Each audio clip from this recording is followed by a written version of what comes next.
Shalom, మీకు ఉదయకాల శుభములు. అనుదిన వాక్య ధ్యానం డైలీ బ్రెత్కు మీకు స్వాగతం. Praise the lord.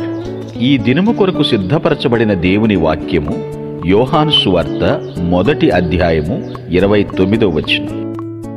మరునాడు యోహాను యేసు తన యొద్దకు రాగా చూచి, ఇదిగో లోకమును మోసుకొని పోవు దేవుని గొర్రెపిల్ల. ప్రభునందు ప్రియులారా, ముందుగా మీకు హృదయపూర్వక వందనములు తెలియచేస్తూ ఉన్నాను.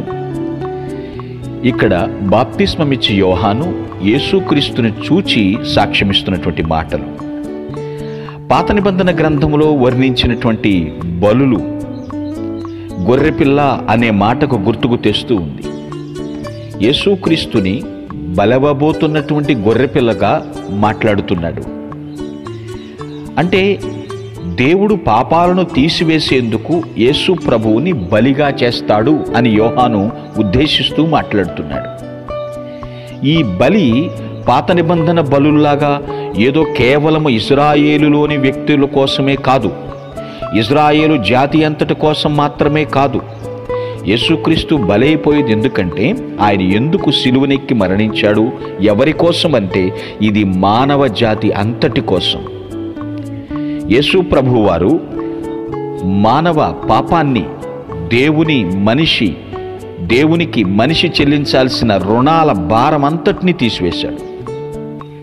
అంటే మనుషులంతా పాప విముక్తి పొందారని కాదండి, దేవుడు రక్షణ మార్గాన్ని సిద్ధం చేశాడు. పరిపూర్ణ క్షమాపణ మనుషులందరికీ అందుబాటులోకి వచ్చిందని దాని అర్థం. ఎవరైతే విశ్వసిస్తారో, ప్రభు నా కొరకే బలైపోయాడని ఎవరైతే హృదయపూర్వకంగా నమ్ముతారో వారు రక్షింపబడతారు. వారి కొరకు దేవుడు ఎప్పుడూ రక్షణ మార్గాన్ని సిద్ధం చేసేసాడు.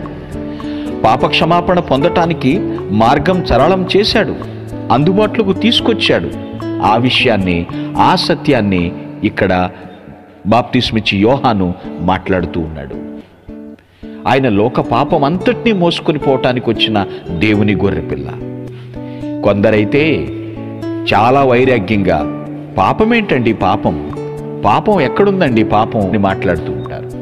ప్రియులారా, ఆలోచించండి. ఏ మనిషికి ఆ మనిషి సెల్ఫ్ చెక్ చేసుకుంటే, సద్విమర్శ చేసుకుంటే తన జీవితం ఏమిటో తనకి తేటపడుతుంది. మరి దానికి విరుగుడు ఏమిటి?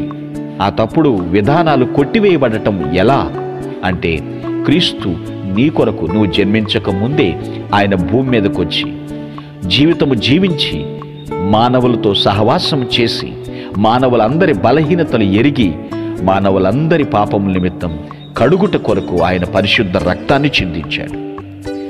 మోసుకుని పోవు దేవుని గొర్రెపిల్ల. ఇది తెలిసి కూడా కొందరు ప్రభువుతో నాకు సంబంధం లేదన్నట్లున్నారు. పాత నిబంధన బలుల్లాగానే ఈ బలి కూడా ఇది కేవలం ఇజ్రాయేలు కోసమే, ఆ జాతి కోసమే అన్నట్లుగా వ్యవహరిస్తున్నారు. కాదండి, మనుషులందరి కోసం, మానవ జాతి అంతటి కోసం ఆయన బలి అయిపోయినాడు.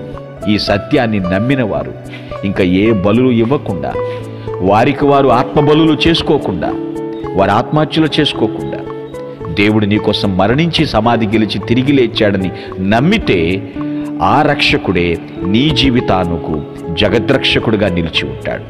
సత్యాన్ని నమ్మి సంతోషముగా జీవించుదువుగాక. ఆమేన్. మీ కొరకు ప్రార్థించుటకు మేమెల్లప్పుడూ సిద్ధం. Praise the lord. ప్రభు నామమున మీ అందరికీ వందనములు. ఈ మా సందేశముల ద్వారా మీరు ఆశీర్వదింపబడినట్లయితే మీ తోటి వారికి షేర్ చేసి దేవుని రాజ్య సువార్తలో మీరు కూడా పాలుభాగస్తులు కావాలని ఆశిస్తున్నాం. మొదటిసారిగా ఈ ఛానల్ను చూస్తున్నట్లయితే మా ఛానల్ను సబ్స్క్రైబ్ చేయండి. వీడియోలు నోటిఫికేషన్ రూపంలో పొందుటకు బెల్ బటన్ని ప్రెస్ చేయండి. God bless you.